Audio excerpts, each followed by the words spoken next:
Assalamualaikum warahmatullahi wabarakatuh. Halo Nana.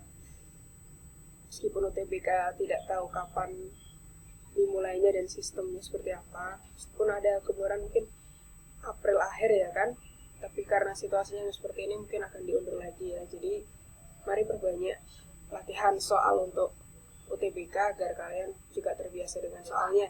Yang pertama, mari kita belajar tentang analogi. Analogi itu apa? Analogi itu kemampuan berpikir untuk menggabungkan dua pasangan kata yang artinya sama. Contoh yang pertama, ya ini bisa kalian temukan. Oke, tipsnya yang pertama adalah tentukan kata kuncinya atau hubungan khususnya. Bisa jadi dia sinonim atau antonim atau fungsi. Yang ketiga bagian dan keseluruhan. Yang keempat mungkin bisa dari sebab akibat. Yang kelima mungkin dari derajat atau ukuran. Contoh soalnya seperti ini. Titik-titik juara sama dengan kompak titik-titik. Jadi kita harus temukan mana yang mungkinkah dia bagian antonim atau bagian fungsi atau bagian derajat. Kalau ada juara dan kompak, A, B, C, D, E-nya harus kita lihat ya. Mana yang paling sesuai.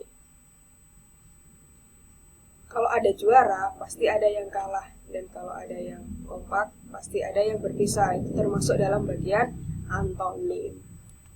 Oke. Yang kedua, titik-titik kayu sama dengan pisau titik-titik.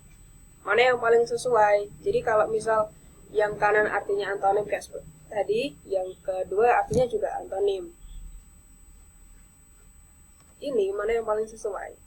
Ranting sama dengan kayu atau pisau sama dengan gagang? Enggak ya, gagang bisa jadi di pintu ya. Jadi ini adalah kata kuncinya fungsi. Cari fungsinya. Jadi gergaji berfungsi sebagai pemotong kayu dan pisau berfungsi sebagai pemotong sayur. Yang ketiga, tangan titik-titik sama dengan titik-titik pohon. Jadi letaknya selalu beda ya. Tapi artinya harus sama. Jadi kesesuaian maknanya harus sama.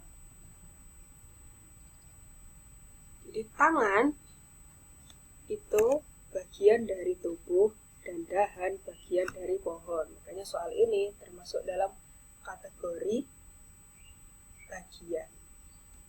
Yang ketiga, marah titik-titik. Semuanya nanti bisa jadi jawaban, yaitu ada amuk, emosi, tidak puas, atau hawa nafsu. Yang kedua, ledakan tidak selalu bom atau tidak selalu teror ya. Bisa ledakan-ledakan kecil. Kita lihat, ini termasuk dalam derajat atau ukuran. Jadi orang marah itu nanti semakin marah akan menjadi amukan, dan hal yang kecil letupan-letupan itu akan menjadi ledakan. Tips yang kedua adalah buatlah kalimat dengan menggunakan hubungan analogi yang ada. Jadi kalau misal tidak ada kata kuncinya untuk definisi bukan, antonim bukan, bagian bukan, atau derajat juga bukan, kita buat kalimatnya.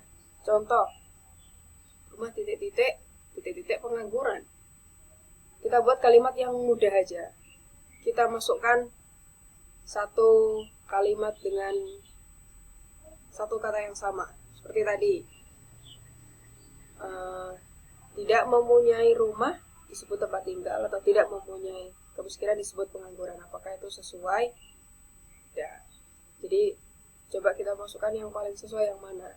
Tidak mempunyai rumah sama dengan beristirahat, atau tidak mempunyai pemecatan sama dengan pengangguran. Jadi tidak punya rumah dinamakan gelandangan, tidak punya pekerjaan dinamakan pengangguran. Itu jawaban yang paling sesuai untuk soal ini. Oke, jadi untuk latihan soal analogi itu harus sering dilakukan latihannya. Cari jawaban yang kemungkinannya paling besar untuk benar. Terima kasih, semoga video ini bermanfaat. Assalamualaikum warahmatullahi wabarakatuh.